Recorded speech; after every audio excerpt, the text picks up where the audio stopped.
Hello and welcome to your English class. Students, today we are going to study chapter number 2, The Tiger King, from the book Vistas. This chapter, The Tiger King by Kalki, is an interesting story with a message. It suggests that death is certain and no one can escape death. One is bound to die the way God has willed, so none can change the ways of God. So it is a story about the life and death of the king of Pratibandhpuram, who is called the Tiger King.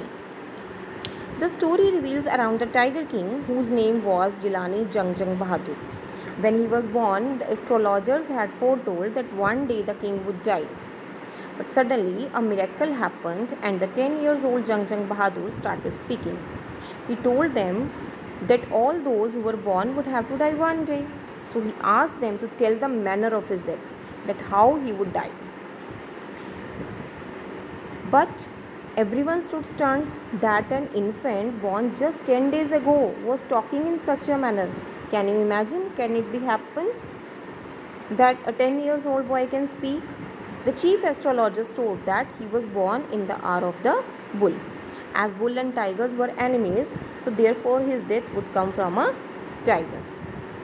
The Maharaja grew stronger and took to tiger hunting because he wanted to save himself from the 100th tiger.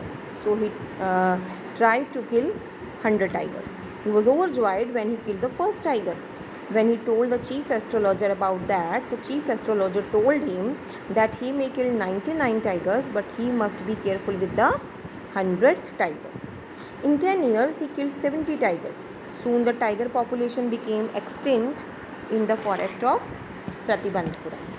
So the Maharaja married to the royal family where tiger population was rich. Maharaja Jangjang Bahadur killed 5 or 6 tigers each time he visited his father-in-law. Thus, he killed 99 tigers, 17 in his own state and 29 in another state, but one was still left. There was no sign of tigers anywhere because he wanted to kill the 100th tiger. Maharaja could not bear it anymore. He raised the land tax and also dismissed some of his men. There was a tiger brought later from Maharaja. Maharaja took his men for hunt.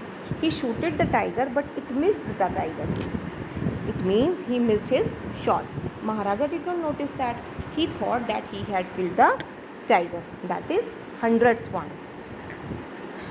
But it was not happened. The tiger was buried and a tomb was erected over it.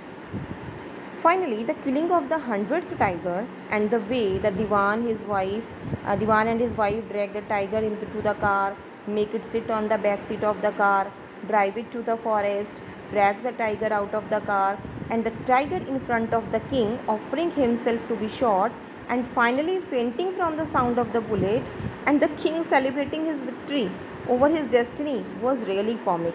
So these are the incidents creating humor in this story. Finally, the king was relieved after killing the 100th tiger. He was happy that he had proved the astrologers wrong. Now he celebrated his son's third birthday. He brought a wooden tiger from a toy shop and presented it to his son. The toy tiger had rough surface and tiny silvers of wood stood up like quills all over it.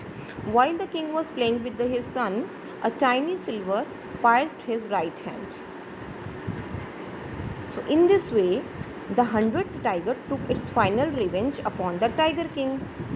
And thus the fateful 100th tiger through a wooden one was the cause of Maharaja's death and proved the prediction of the astrologers correct. And the 3 surgeons who did the surgery, they operated upon the king and they declared that its operation was successful and the Maharaja is dead. So this is all about the story of the chapter. I hope you all have understood it. Thank you and have a nice day.